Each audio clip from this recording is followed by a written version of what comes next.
Зүгээр уур бухимдлаа дарахын тулд Сандегийн хотын төвөөр танк булгаалаад жинхэнэ төвөж байгаа байхгүй. Энэ залууг болохоор Шон гэдэг 20 настай. Тэгээд ер нь бол 20 настай байх үедээ цэрэгт дийлсээд тэгээд цэргийн танкийн салаанд бол алба хааж исэн. Яг гоо алба хаажих хугацаанд бол танк дээр бол үнэхээр гарамгай. Тухайн салаандаа бас нэр хүндтэй тийм залуу байсан байгаа. Гэхдээ нэг асуудал байгаа. Тэр асуудал нь болохоор маш ууртай. Шон болохоор уур бухимдал маш өндөр асуудалтай. Эннээсээ болоод ер нь хамт олондоо гадуурхагдаад тэгээд ер нь бол ажлаас халагдсан байгаа. Тэгээ хамгийн ядаргаатай нь заавал нэг ууралсан зүйлээсээ тайвширахад тулд өшөө авч иж салдаг тийм нэг сонирхор байгаа байхгүй. Тэгээ Шон болохоор айрамд 2 жил алба хаасан хэдий ч энийг нь харгал зүүж үзэхгүйгээр одоо энэ уур бухимдлын асуудлаас болоо шууд халсан байгаа. Мэдээж хүн ажил их хэрэгтэй, мөнгө олох хэрэгтэй. Тэгээ цэргийн албаас чөлөөлөгдсөний дараа одоо тухайн орон нутагт Сандегийн хотод бол яг өөртөө тохирсон ажил олдохгүй байсан учраас сантехникч болсон байгаа. Одоо айлын бохрыг нь гаргаж өгдөг тийм ээ. Юуг нь угаалт төрөний янзалж өгдөг ч юм одоо нэг тиймэрхүү ажил бол хийжсэн байна. Гэхдээ энэ ажил нь бол үнэхээр дайггүй мөнгө хийдэг байсан. Өөрийнх нь одоо таксуудыг бол төлөх тийм бүрэн боломжтой ажил байсан байхгүй. Тэгээ 2-3 жил энэ ажлаа бол хийсэн. Тэгээд дайггүй мөнгө олоод явж исэн боловч удалгүй одоо энэ сантехникийн бизнес нь мөнгө олох одоо тийм боломжгүй болж эхэлж байгаа. Одоо яг юу тохиолсныг нь мэдэхгүй байна. Тэгээ Шон болохоор маш их сэтгэлээр унаад архинд орж эхэлсэн. Архиныг гэсүүгүйсэн сүулдэ бол одоо болохгүй тийм одоо өвс гэдэг юм бол хэрглэж эхэлсэн тийм ээ. Тэгээд энийг нь анзаарсан эхнэр нь бол одоо шууд өөрийг нь орхиод явсан байгаа. Салахаар шийдсэн.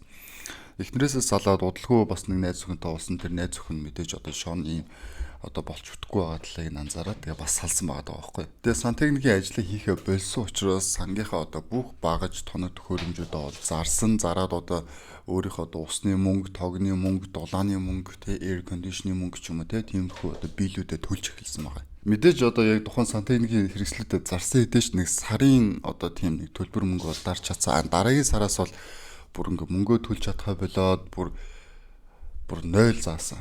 Шон болохоор яг үнэхээр уур бухимдалтай байсан нь бол үнэн. Гэхдээ жоохон тийм сэтгцэн асуудалтай байсан уу үгүй юу гэдэг нь бол жоохон сонин. Яг тэгэхээр өөрийнхөө байшингийнхаа одоо backyard буюу гашаан дотроо алт олборлож эхэлсэн байгаа. Тэрэндээ бүр 100% итгэлтэй өөрийнхөө найзуудтай хөршүүдтэй хэлсэн байгаа байхгүй.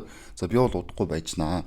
Манай гэрийн ингээд ард бол алт байгаа. Би тэрийг ингээд ухаж байгаа гэд маш том нөх ухсан. 5 м-аар 5 м 20 см одоо гүнзгий тийм нөх ухсан байгаа. За энийг нь бол сонссон мэдээж одоо хөршүүд нь буюу найзууд нь нэг жоохон баг зэрэг санаа зовж эхэлсэн. Гэхдээ Шон болохоор ерөөсөө ухахаа зогсоогоогүй эсвэл нэг үлгэр домгийн тийм домог момог уншсан байсан юм уу яасан. Тэгээ Шон болохоор ямар арга би нэг 2 муурт ичдэг байхгүй. Энэ үрдэр сууч боохгүй.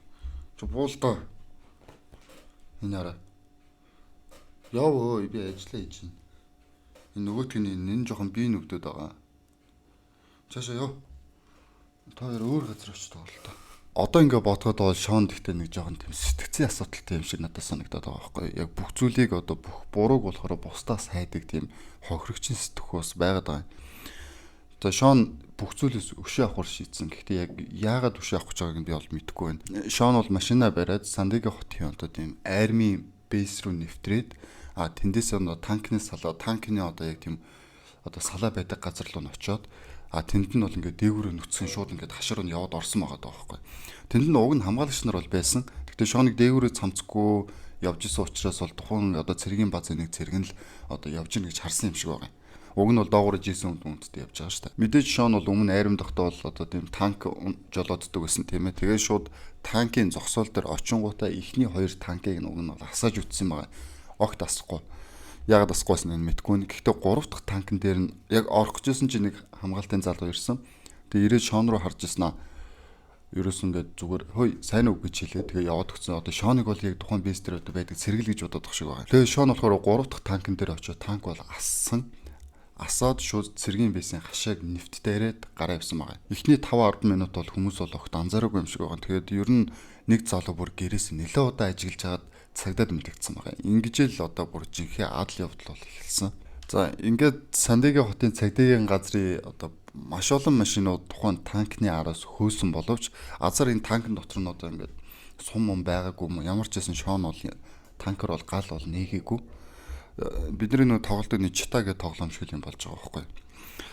Тэгээ цагдаа нар бол одоо яг дайны зориулттай ийм зузуу хоёулагдсан танкыг бол яаж зогсоох бол мэдэхгүйсэн. Учир нь цагдаа нар дандаа энгийн машинтай шүү дээ. Тэгээ Шон болохоор ер нь бол танкыг авсан зорилго нь одоо Сандыгийн хотын одоо бараг бүх иргэд өөрийнх нь амьдрал нуран уусанд нь бол буруутай гэж үзээд ерөөсө замд таарж исэн машин гэрлийн шон тийм ээ дайрч болох ямыг бол дайрсан байгаа. Аз болоход хүн дайраагүй шүү. Тэгээ цагдаа нар бол нисдэг тэргээр машинаар зүгээр араас нь дагаал яваадсэн байгаа. Өөр ямар ч хийх одоо тийм чадал бол байхгүй. Тэгээ Шон болохоор яг тухайн үед бол өөрийгөө бол маш аз жаргалтайгаар мэдэрч ирсэн одоо. За би бүх зүйлээс юу н хариугаа авж гин тэ авч чадчихин. Би одоо ер нь бол жоохон нэг тийм дутуугийн конфликт нөхөдөх шиг байгаа байхгүй. Шон бол танка бариад үргэлжлүүлээд яваад лээсэн. Тэгтээ тухайн хотоос гардаг хурдны зам руу танктайгаа бол орсон байгаа. Магадгүй жоохон өөр хот мот руу явъя гэж бодсон байж магадгүй. Гэхдээ цагдаа нар мэдээж араас нь дагсаар л байгаа. Хурдны зам дээр явж байхдаа хурдны замын хажууд байдаг маш том шуудуруу танк нь ороод тэндээ бол одоо танк хойшооч явж чадахгүй, урагшаач явж чадахгүй борон нам гатсан байгаа. Хэдий ингээд танк яг шуудуун дотор гацсан байгаа ч гэсэн Шон бол ерөөсө бууж өгөхгүй танка ингээд жолооцоор л байгаа байхгүй. Цагдаа нар бол дээдлийнхэн тагыг онгойлгох гэж аягүй удаа ноцолцож байгаа. Уг нь бол тагыг нь бол онгойлгосон. Гэхдээ Шон бол бууж өгөөд гараа өргөд бууж өгөхийг хүсээгүй эсэргүүцээдээс учраас цагдаа нар одоо шууд гал нэгээд одоо газар дээр Шон бол насурсан байгаа. За тэгээд нэг ийм түүх байна да.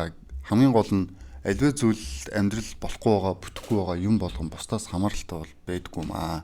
Тэгээ өөрийнхөө амьдралын болж утгагүй зүйлүүдийг бусдад нэлцаах нь бол одоо хамгийн арчаагүй зан шүү гэдгийг сурч болох нь байна тийм ээ. Хэрвээ магадгүй Шон арай өөр аргаар өөрийнхөө буруу хүлээгээд ингэсэн бол нэг жоохон гэгээлэг ирээдүй хүлээж явах магадлалтай шүү дээ.